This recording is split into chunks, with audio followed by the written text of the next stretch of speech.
Hello everybody and welcome to episode 2 of Use It or Lose It. We are here at the ultimate rugby experience here at Nooit Gedachte State Stellenbosch. As usual, my partner Schalk with me, but for the first time also we will have a guest on the show today. John William Smit, father of 3, husband to 1 wife, the only captain in the history of the game that has won the Under-21 World Cup, the Senior World Cup, and as captain won a British and Irish Lions series. World Rugby Hall of Famer, John William Smit. Smitty, welcome to the show. Thank you, buddy. I didn't even know that first stat. Is that real? That's real. And I'm the first guy that actually realized it, because you are the only one. Because there's only a couple of captains that's won the World Cup. And I'm assuming it's only yourself and Richie McCaw that has won the Under-21 World Cup as captains as well. But Richie never won a Lions series as captain. Wow, that is interesting. And you are the king of stats. I mean, you my go-to whenever I'm getting questioned by anybody. Yeah, exactly. And you are also the guy that I go to when I want food. Amongst other things, food. But I never get food from you, Barney, because you always eat it. But it's great to have you on the show. Oh, you're our very first guest. We had so many people to choose from, Scalla, let's be fair. Yeah. And then we narrowed it down and you were just at the top of the list. So you rank them on how much dirt you've got on them, so they can't say no. And obviously we've got a lot on you as ex-skipper. But we could refer to you as Barney. You're better known as Barney, not really as John. When I first met you in 2003 as Barney, I thought you the big friendly dinosaur, the purple one. But it's not so. Or yellow. Or yellow like today. Yeah. Can you please explain where Barney comes from? Yeah, when people call me John, it is a bit weird. Barney, I think for the family people out there, is from Barney the dinosaur, but it's not. I played with a guy called Trevor Boynton, who was actually, his nickname was Benny from LA Law, because Trevor Boynton came across as semi-handicapped as well. So that nickname stuck so hard, but I thought this guy looked exactly like the character from The Simpsons, Barney the Barfly. And so I said, you look more like Barney than Benny. And within 13 seconds, my nickname was Barney from the age of 19 years old. So, yeah, I mean, I think there's probably people out there that wouldn't be comfortable to call me John. So Barney's pretty much stuck. As you well know, Scalla and John, I mean, if ever there was an opposite character to the character that you named of, it would be me. I mean, I would never be caught dead at a bar, slumping with a fat stomach, drinking beer. No, not at all. And not that we're going to talk about that at all today either, Barney. We'd never do that to you. To talk about late evenings in Auckland or anywhere else in the world. But we'll get to that eventually. I think first of all, lockdown for you, how has that been?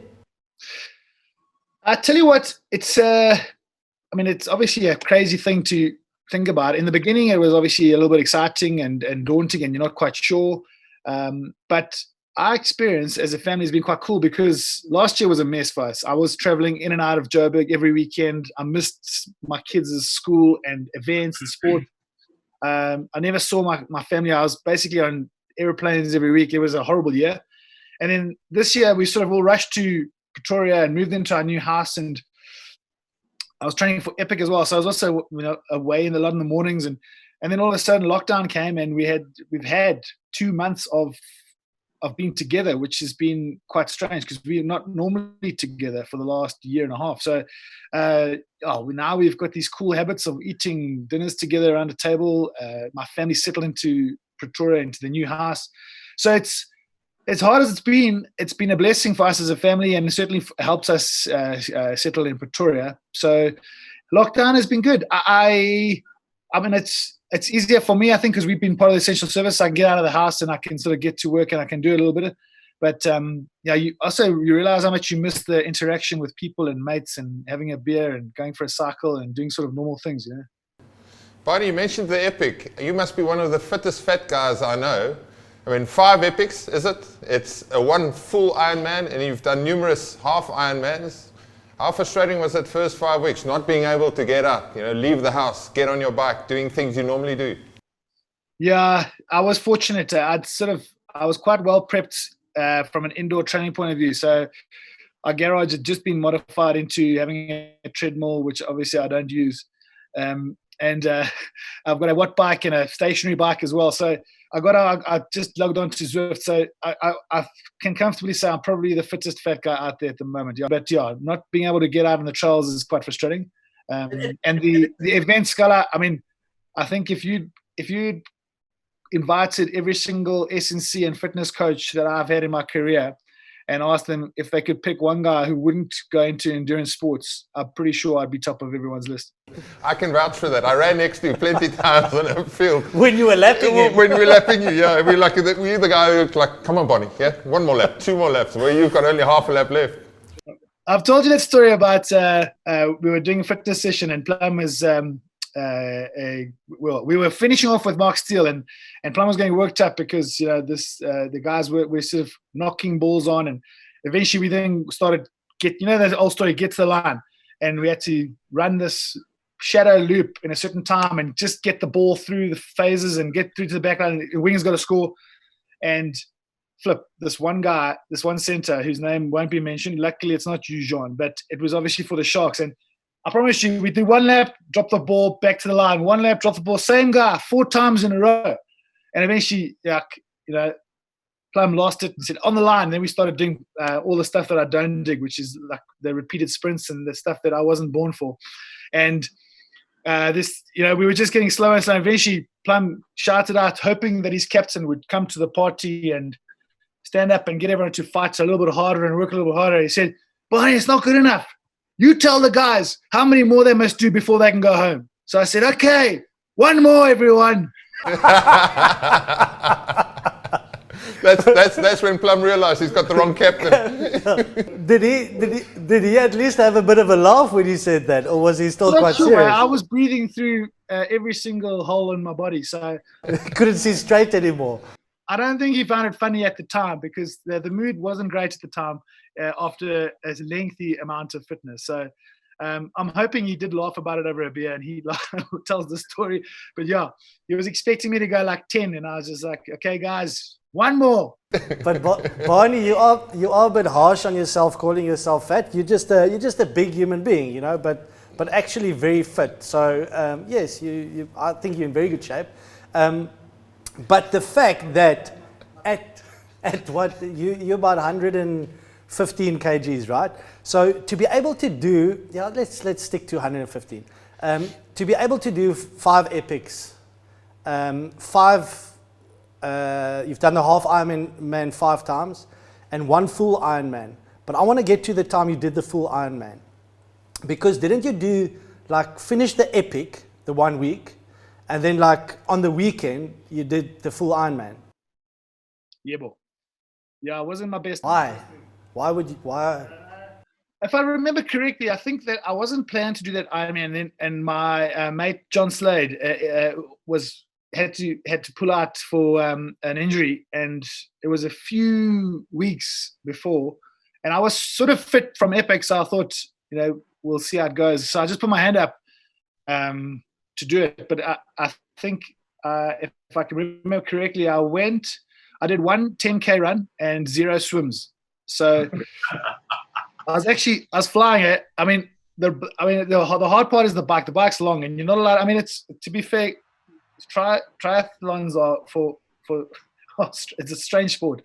It's basically a sport if you don't dig talking to people and you don't dig. To all the triathletes listening to watching the show. Obviously, for us as rugby players, it's a foreign concept. That just doesn't happen. You ride the bike, you're not allowed to be within 12 meters from behind, and you're not allowed to be within 12 meters on the side. So you can't chat on the bike. That's after you've swum, and no one can talk in the water unless you're Aquaman. So you can't. You just basically jump in the water. You get out an hour and a half later, jump on your bike. You don't speak to anyone for 6 hours. You're not allowed to. And then by the time you get to the run, you don't want to talk to anyone because you've got nothing left. So, I did one. It took me, I think I was 15 hours which is about double the time that normal athletes would do it in. But I did eventually get to the finish line. I started in the dark, finished in the dark. Had such an amazing experience that I would probably never do one again. Well, it's phenomenal. I mean, I don't think I would ever. I mean, I've never even. John can't cross the road without injuring himself, so he's got no chance of doing Ironman. I haven't even got close to running. I don't think I've ever run more further than 10 kilometers or ride a bike further than 20 km. So you smashed that, and that after doing an epic. So you were saying it's like the average like 6.5 hours for the Ironman, right? And you don't talk to a lot of people. So if you don't really like your wife, it's a sport that you need to take up with her, right? I guess so. Barney, on to wonderful things. Everyone's got hobbies. Every sportsman's got hobbies. You've got exceptional love for cars. I mean, since I've known you, you've gone through a muscle car era. You had a Chevrolet dealership, which I mean didn't end too well, but you had one. You're into. Did you have that dealership with someone else or? There was 4 of us, of which one was Ollie. Oh, okay, nice. And then we went through Jeeps. I sat in the back of many short wheelbase Jeeps, and then more of late Land Rovers. And obviously, I know it's a sensitive topic. Roxy's probably listening into you, sitting in your office at home, without disclosing how many vehicles there is, because it's probably between 8 and 15, give and take. Tell me, what have you got going? Be honest. And closer to 15. Tell me, what have you got going at the moment? Yeah, Scalla, that's where I have a huge amount of respect for you, because I think you're about as passionate as I am about cars, but you have a far more restraint around what you do with cars. So, and also what I like about you is that you buy and you keep, like you don't ever let go. It's like you're a hoarder of notes, eh? Big time. I find it hard to sell, Barney. And you create this emotional bond, because I'm like a surfer, always looking for the perfect wave. That's what my car fetish is like. And so I always know that there could be something out there that's just a little better. I did once see a photo of you surfing at J-Bay on a big container ship. Yeah, big red one. The equivalent of a big red container ship down Super Tubes. I was there. I was actually there. It was a beautiful sight. It was a beautiful sight. Sorry to interrupt. Take me through the 8 or 15 cars and what you've got going. What projects have you got going? Because I know you love a I project. think we should be bound by exact numbers, guys. So we won't talk exact figures here. But yeah, it started off when I was a kid, and I got it from my dad. Cars has always been an issue. Always been something that if I hear something, I'll look to see what's revving. And muscle cars was the first section, and that can be. It can normally cure people of their love for cars, because it's an endless pit of money and time. And so I ended up growing tired of spending heaps of money and waiting years and years for a car to be done. And then I got into, a more simpler version. But yeah, I do old Landies. I've had a couple of Defenders that I've redone. And currently, I think probably the most exciting project is probably I got a 1983 door Range Rover Classic, which is still being finished up in Durban. But yeah, I flip always. I think if I had to pay a rand for every time I clicked on Gumtree to look for something else that's special, I'd have far less money in my bank account. I know from experience that all the cars are not currently in Irene or Pretoria, because I've been the runner for quite a few cars. I picked one in Blouberg, I picked one in Camps Bay, I went to watch that one in Hart Bay. And one of the craziest stories once was Barney was going like, okay, I'm going to buy a muscle car. It's in Bloubergstrand. I said, no problem. I'll go pick it up for you. He says, but the problem is the deal's done in cash. So I said, okay, that's not a big problem. We're playing the Shark this weekend. He says, okay, fine. 2 of the biggest human beings known to rugby comes down. John Duisel with a laptop bag, Willem Alberts. And Willem Alberts is in character. He's got like a mustache. He's got these aviators on. And he's cruising out there like he's going to do a drug deal. I'm sitting there in the back of my car. And they come. I said, thank you, I'll take the bags. And they said, hold on, there's our laptop bags. They want it back. So then we started unloading the cash. But I ran out of space, so it's in the cubbyhole. So John says, listen here, I'm negotiating with him. Here's the rand, it's there, give and take a couple of thousand rand. This is going to be the deal. I want you to hold on for maybe 10 or 12 days. I'm like, Barney, I'm not holding on to cash for any. The deal's got to be done tomorrow morning. And I was so stressed. I hardly slept that night. It was the night before the game. drove through Saturday, did the exchange, got rid of all the cash. I mean, I nearly forgot where half of it was stashed, you know. Some of it was down my underpants. Obviously, you got a fee for it, right? For being the broker of the nothing. No fee, that was me. I washed my hands, that was my drug deal done for the year. But anyway, I know Barney's got cars stashed all over South Africa. That's a fantastic story. Would you like to reply to that, Barney? I mean, it's slightly embellished. It sounds like a drug deal gone wrong. But that did happen. I had big friends, and I had someone that could do the deal for me in Cape Town. And I trusted Schalk. He's got good judgment. So, but there have been a few stories like that. I got asked by my wife the day my son was born in 2008, 24th of October. And there was this guy that was selling a C4 Corvette. Anyway, I went, obviously, see them in the morning. I saw Tyron getting born, and then eventually the guy said, "Hey, I have to meet today." So I went and met him, saw the car, and I did the transfer, EFT, that same day. And anyway, a few months later, my wife's doing our tax for the year, and she sees this transaction for a car. And I come home, and I promise you, she's spitting spiders. She's like, you know, when you just come home and you can feel the tension, and you're not sure what you've done. And I sold the car, let alone flipping still got the car. And she says to me, "Did you buy a muscle car the day your son was born?" So I go, now I'm not quite sure how she knows, but I'm like, she says, "I saw the transaction." We've now got a much better understanding. She doesn't ask as many questions. That way she doesn't get as worked up. But I have calmed down dramatically. I mean, I've significantly lowered my cost of entry-level cars. Barney, I think we can go on the car and bicycle subject for quite a long time, but we do want to talk a bit of rugby as well. Obviously, you sit on the board of SA Rugby. It must be pretty good knowing that rugby will go back into training soon. You know, we haven't seen live sport, live rugby for a long time, but from your point of view, that must be a good sign. Do we have kind of an indication as to when we will be seeing games again? Look, I think what we do know is that with the guys back at training, I think this is the start of at least knowing that it's coming around the corner. We can't seem to get an exact date, and because we obviously need to cooperate with government in terms of what they deem to be safe and good for the players as well as the public. Whether we start with or without crowds is another issue. The fact that our guys are training is a really big positive. Now we just got to hope that they quarantine well. That, you know, obviously there's no cases that are found within our professional squads. But cheapers, I mean, I don't know how you guys would have handled it, but it's 2 months without interaction with your teammates, and it's without training. And you know, I mean, I was chatting to Trevor Nyakane we were 2 weekends ago, and he was saying his garden's only 20 meters long, and he's like run shuttles so much that there's like this, you know, there's nothing left of it. But I mean, it's quite hard to stay motivated and fit and strong enough to be able to come back and play. So hopefully that there's enough time between, I think, when do they start? This last Monday, I think they started training to the first game, that they can condition enough to be strong enough and healthy enough to be able to play. But you know, I suppose we look at how the careers of like Dan Carter and Richie McCaw were lengthened by their unions and their national body resting them and giving them sabbaticals. In reality, you know, I guess a lot of our top players who needed some time off have had that at least 2 months without any contact. And from a mental point of view, they would have certainly been able to de-stress as well. So I hope that there's a lot of positives that can come out of this. I think, you know, people, and it's difficult because you get wrapped up in all the negative about what's going on and what could go wrong still.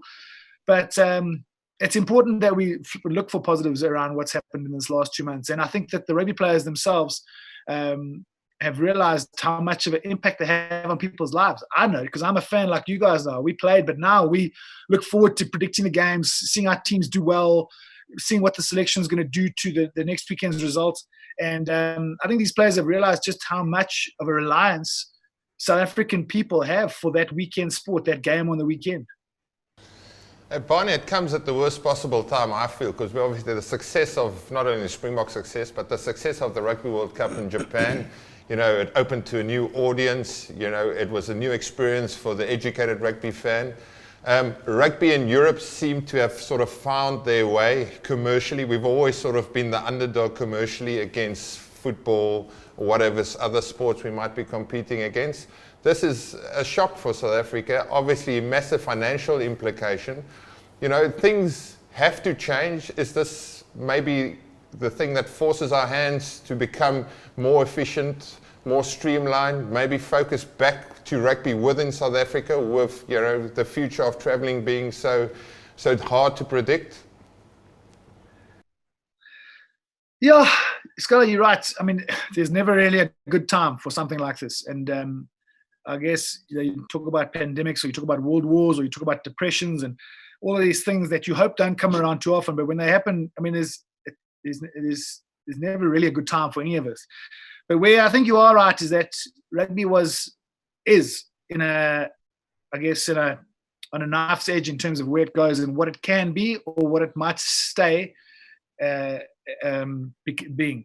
And the reason I say that is because I think before COVID-19, rugby as a sport globally needed to look at how to change, how to engage with fans more, and how to produce a product that people can't get enough of. And I think as a game, we've moved away from that over the last couple of years. And so, if anything, as a positive, I guess I'm always trying to revert back to that. But COVID-19 has forced a lot of hands, you know, and I think, and a journalist asked me the other day, you know, what do you think rugby will learn from COVID-19? And I reckon the forced learning for rugby and administration within rugby is there's just no more room for anything that's not essential to the growth of the game.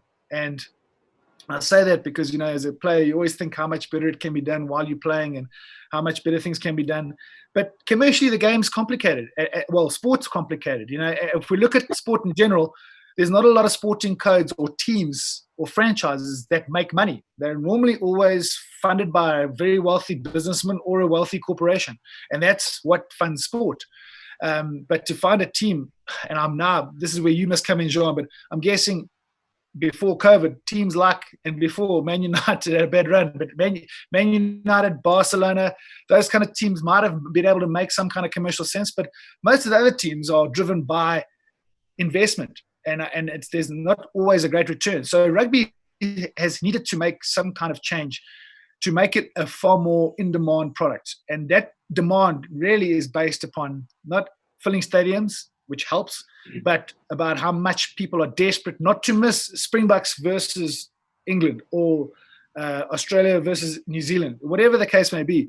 And so right now, every single person in rugby needs to have rugby's best interests at heart and focus on the only things that will make rugby viable and sustainable post-COVID-19, because it wasn't beforehand. So, you know, it's just really going to be a time to cut fat and really pull together and be as efficient as possible to make sure that rugby does have the ability to not just survive, but thrive. And, you know, if this thing does allow us to go back and get playing before the end of the year, and we start a test series and we get to play some tests in November, we have got the best timing ever to come back in a new generation of rugby with the Lions series that's due for next year. So it has been tough. Every single union is under pressure financially, not just South Africa, and money is an issue. Finances are an issue. We've seen it in the press across many different international setups. So hopefully decisions made now,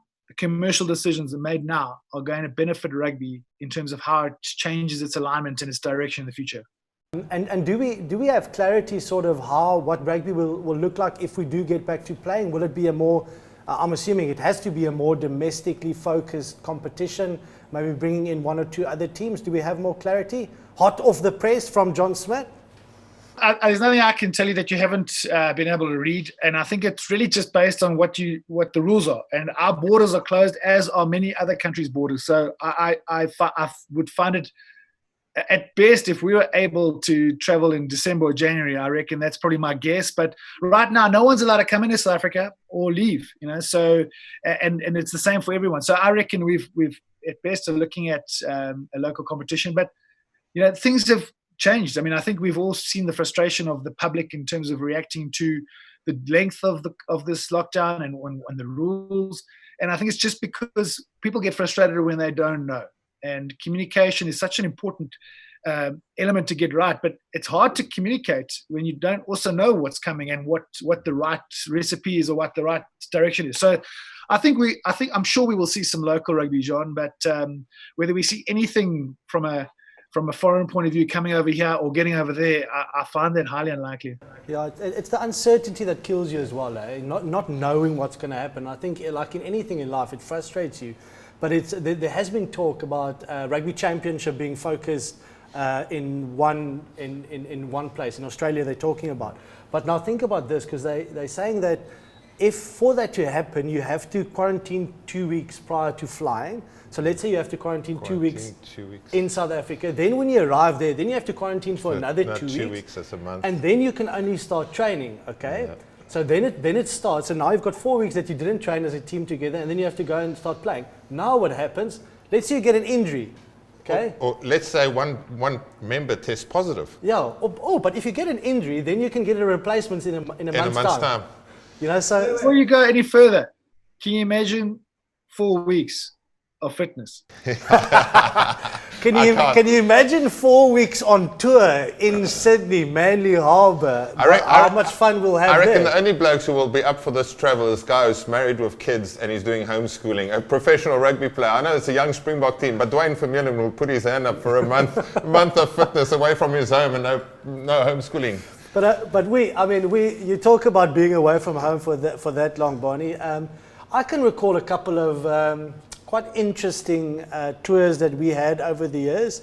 Were there any tours that sort of sticks out for you that you really enjoyed?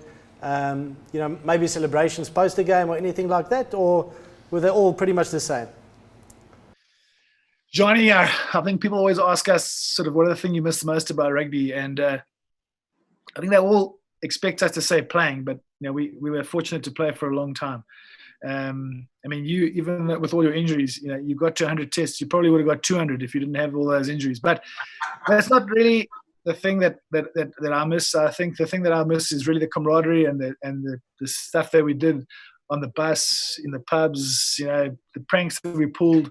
But yeah, we've had some amazing tours. If I think about what's that Irish pub in Auckland that always got us, we always got stuck in. Danny Doolan's, and we always had Shameless on the guitar.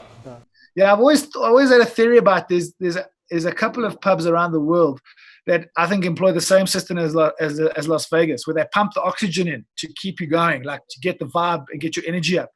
Danny, that place was one of them.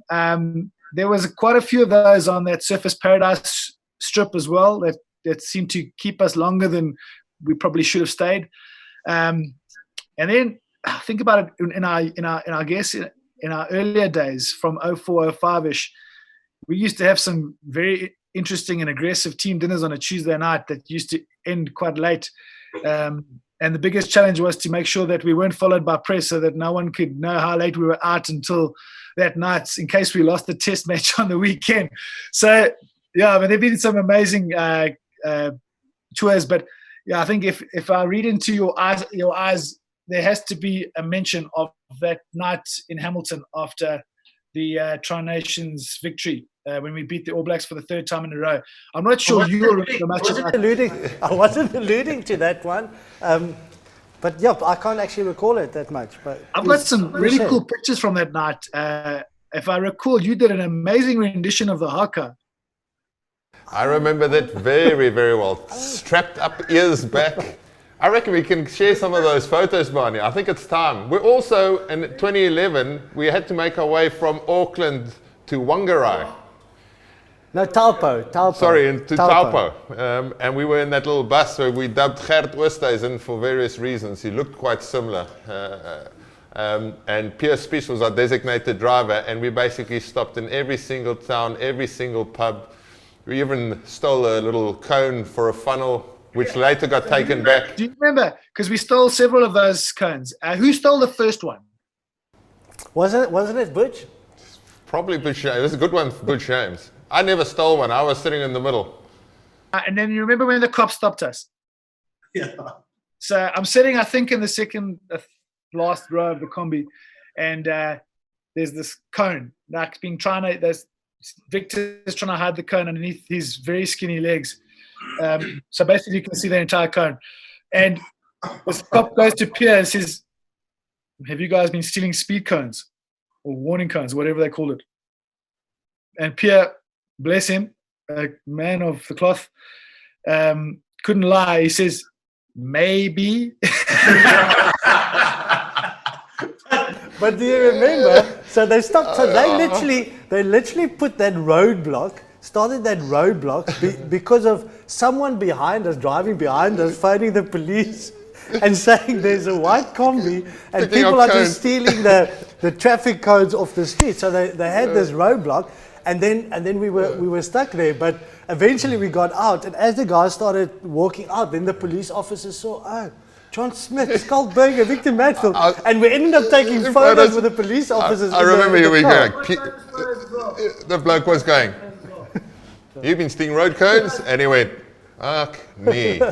Pierre Spies, John Smit, Schalk, Victor Matfield, Farouk Priya, Dani Rousseau, Butch James, and Willem Alberts. And then the whole thing just turned around, eh? And you know, obviously, who was behind us that bust us in the car behind us? No. Bryce Lawrence. We can't talk about rugby without getting to referees. My first experience of a raging Barney at a referee, 2004 Lansdowne Road. Paul Honus, Ronald O'Gara, quick tap. Explain us, talk us through the situation. That must have hurt, and you must have had a lot to learn out of that as well. In defensive situations, 5 yards from the line. The next time I'm going to have a penalty. Once it's going to be a different option, okay? It's not going to be a penalty, all right? Talk to your players, please. Well, if it's not going to be a penalty, it must be a penalty try, is it? Well, penalty try or yellow card. Well done, Paul. There goes Ronald O'Gara off the line. He's in. Quick thinking by the outside half. And there is a reward for Ireland after all this pressure. John Smit still talking to Paul Honest. Oh, there's some soccer questioning of the referee now. Alan, Manchester United, here we go. Well, they're not happy. It's not that bad, but they're not happy, but frankly, they should be paying attention. O'Gara doesn't have to do anything. Absolutely. Yeah, I was still a young captain, and I must say that was a flippin' frustrating. You know, the lesson there was that I got so angry by the injustice of what happened. And in fairness, you know, Lansdowne Road, that was on that side, it's chaos. There's so much pressure from the crowds there that in hindsight I can see why Paul was hesitant to bring it back. But look, at least, I mean, I met Paul the next season in Super Rugby as a linesman, and it was from a penalty kick. And after my raging for an entire test match and dropping the ball, the knock on, I knocked the ball on in the last phase while we were 50 meters from the line to try and win the game. So it was almost like I was being spoken to by a higher force to say, don't let your anger block you from doing your job. So anyway, the next year playing in Super Rugby, and Butchie kicks the ball out, and I promise you, worst kick ever for touch, and Paul Honus gives us like 10 meters in more. Extra. So I got the ball and I'm going to go throw it in, and I walk and I go, and I'm obviously still carrying a bit of rage with me, and I say, and he gives me one of these, extra 10, mate, I owe you. Well, it's too late, Paul. It's too late. You cost us a test match. But at least he had the decency to apologize. But yeah, look, there have been some interesting refereeing decisions. You mentioned Bryce Lawrence, 2011. Obviously, I think my most painful loss ever. We don't have to cover it again. I think it's well documented. Special relationship with Steve Walsh, especially after 2007 final, Bonnie? Yeah, that's probably, I've got two moments that are difficult for me from that point of view. Obviously, at the top of the list is our good friend Bryce. In fact, I put out what I thought was quite a deep tweet out this week about, rebuilding the world. Let's try and leave hate behind. And I had to laugh because one of the comments below my beautifully deep, inspiring message was, "But how can we when there's Bryce Lawrence?" But yeah, Scalla, that's probably that final in 07 that hurt, because I could do nothing about it. I was sitting on the sideline, off the field, watching the ball being played on the ground in front of Lyndon Bray, head of referees, in front of Lyndon Bray, and obviously with Steve on the other side. So again, yeah, these are things that we regret, but luckily we've got a few good memories to hold on to bypass those things. But I think it's so true, Barney. We've had such unbelievable times off the field, and that's certainly what you miss as well. And we sort of reminisce now about it. But there's also been a lot of, well, not a lot of, but some bad experiences off the field as a team as well. And the one that sticks out, which if ever I had an injury at a good time, it was that time. And that was Staaldraad. Now, a lot of people know about Staaldraad. Both of you were there. I'm going to throw it to both of you. Yeah. Any stories that sticks out, the best story from Staaldraad? I can remember at the back of the bus for how many years we used to talk about Staaldraad and things that happened there. Share. Now's the time to share. It all happened from the start for me. So we were obviously on this bus.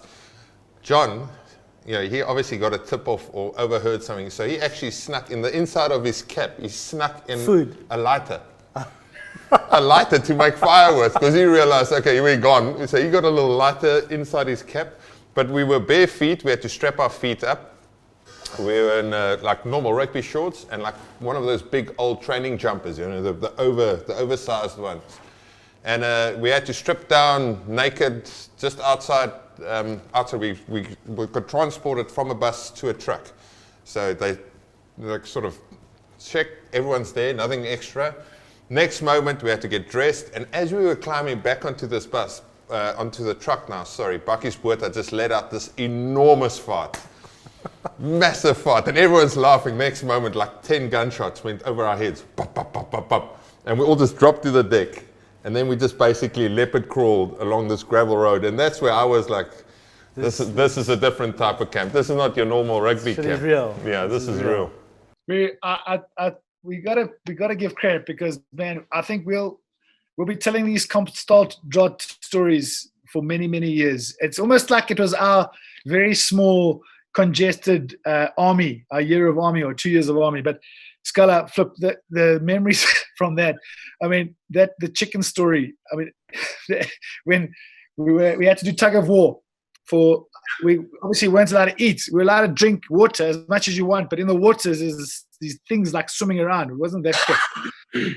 And so we get said, no, there's a tug of war, and the winning team gets the chow. So I'm going to give you guys one guess to guess whose team won the tug of war. Barney's team. Yeah, Barney was the anchor. He's the anchor, obviously. Next thing, this box arrives of two things. Inside there's 2 live chickens. So the coach at the time decides that the 2 Oaks least educated would be the Soties that would never have been on a farm and don't know how to kill a chicken, etc. And I must say, if the SPCA had been there, it would have been a lot to answer for. So he hands the first chicken over to Joe, and he says, Joe, now let's just put Jabless. Let's put Jabless into perspective here. If you'd asked Joe where chicken comes from, I promise you, anonymous, he probably would have said Nando's. That's how. That was sort of where he was, and he manhandled this poor chicken till eventually Joost felt a great amount of pity for the chicken and then finished the job for him. But that 3 days was so filled with stories of, I mean, remember crawling through that hole into the ground, into a dark pit, and then hearing the haka.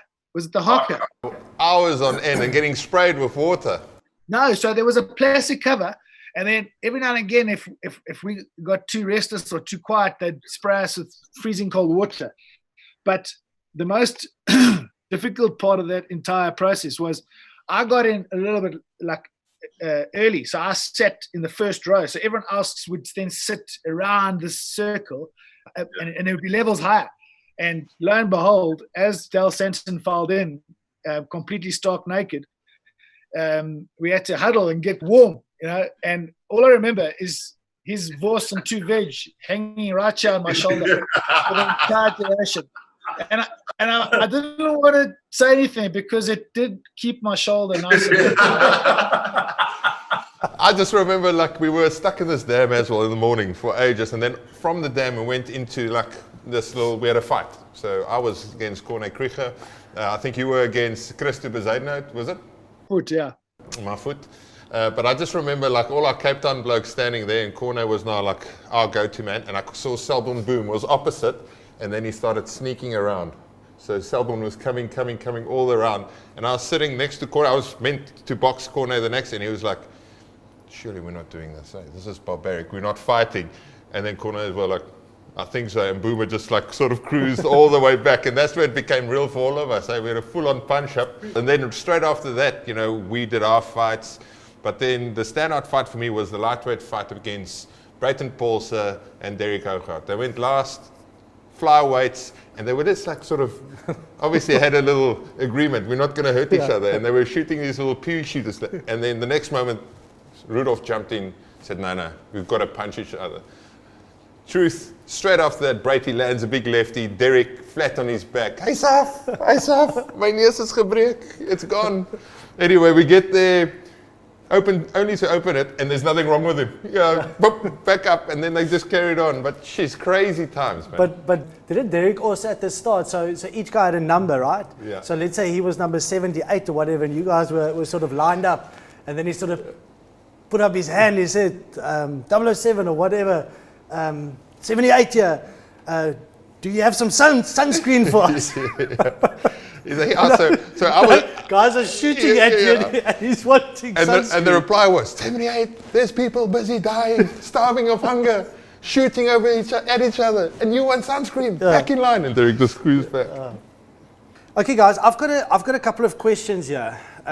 Obviously, we get some questions from, you know, our massive viewership that we have currently, Barney. I mean, we broke the internet after episode 1. So we did have some questions, but this one is actually a challenge. It's you was try not to laugh, but you can laugh because you got to make it needs to be funny as well. Okay, Barney, do you understand the rules? I must laugh or I mustn't laugh? No, you decide yourself. Try not to laugh. Okay, but if you don't laugh at all of them, then I'm going to feel bad. So try laugh at least 1 or 2. Okay, but it's questions. What do you call someone with no body and no nose? Nobody knows. Nobody knows. Yep. Okay. Yes, good answer. I like okay, you that, got Barney. 1. We can make it a competition. You've got 1. What time did the man go to the dentist? 2:30. Okay. He's got the poker face, I like it. What's Forrest Gump's password? 1, Forrest, 1. I like that, I'm going to laugh at it. Barney, I think his screen froze. I think Okay, here's one for you. Here's one for you, Barney. What rhymes with boo and stinks? You. Not. That's terrible. Nothing. Okay. That's terrible. Okay. What did the drummer name his twin daughters? Anna 1, Anna 2. Not, okay? Nah, not that one. Okay, last one. Last one is actually not that great. I definitely think the screen froze. What do you call a guy with a rubber toe? Roberto. Not good. Okay. Not good. That is it. That's terrible. Those are my questions. Your jokes are about as good as your cooking. My what? You're cooking. That's You're kicking. No, your jokes are about as good as your kicking. Yeah, that's very true. That's very true. I lay at the bottom of a ruck at Newlands, Bless Newlands, nearly we gone don't now. have to share these stories. Right fellow. after half time, and obviously John, all backs, they put the big spray on it. So I'm lying like this. Obviously, it was a bit of a messy exit, but I can see John de Villiers lying on my back, and I'm starting to giggle already, because I know this is going to be comedy. If it's a good kick, it will be basically dropping a ball, hacking it, and somehow it goes out. Catches it perfect. As he drops it, it gets stuck in his right hand. So it starts moving to the side. He kicks it backwards. He kicks it out 5 meters behind him. I start laughing. I run at him. I'm like, John, that's amazing. He tells me to piss off, so serious, so upset. I'm like, and never kick it. Just run it, boy. Don't try and kick it. I can't even remember. I can't remember if you were captain or if I was captain. But I mean, it was a biggish game, and I think we won at the end. But it's like literally, you know, it was just after half time. I'm in the fly-off position. I want to kick it, and he literally lies on the bottom at the bottom of the ruck and starts laughing when he saw when it went. So yeah, good old days. Kicking's terrible. Hey, run it.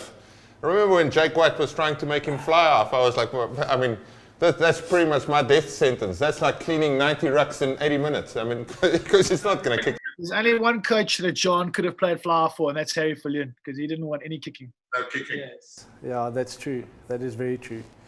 Barney, it's been an absolute pleasure chatting to you again. Scalla, I think we can agree, a legend of the game, 111 test matches, World Cup winning captain, as mentioned previously, under 21 World Cup winning captain, Lions Series winning captain, and just an all-round fantastic guy. Completed 5 half Ironmans, 5 Cape Epics, a full Ironman. The list just goes on. Barney, thank you so much for your time. I didn't get to test you with one joke. Please do. Test us. You can give us more than one. You can give us more than one if you want. Why did the skeleton not cross the road? I don't know. Because he had no guts. I've got a good poker face on here today. I've got a good one. That's not good. Barney, thanks for listening to us. Thanks for putting up with us all those years. I know me and John was never the easiest guys to manage. But you know, when you get back on the golf course, you're my partner, swing as hard as you can. I mean, it's an honor and it's a privilege to be a friend of yours, and let's stay in touch. Good to chat to you, boys. Go well. Thanks, Barney. Barney. Thanks for your time. Thanks for watching, everyone. So lucky to have John Barney Smit as a guest. Very informative, funny. There's some social media stuff, which I'm obviously not on, that you're supposed to do, like follow us, I think. It's on Instagram, our YouTube channel, and then you've got to do something like it on Facebook. All the best trying to get that right. See you in a couple of weeks. Bye. Subscribe to our YouTube channel. Oh, wat ek weggaan? Nee, maar je bent aangegaan. Ja, subscribe.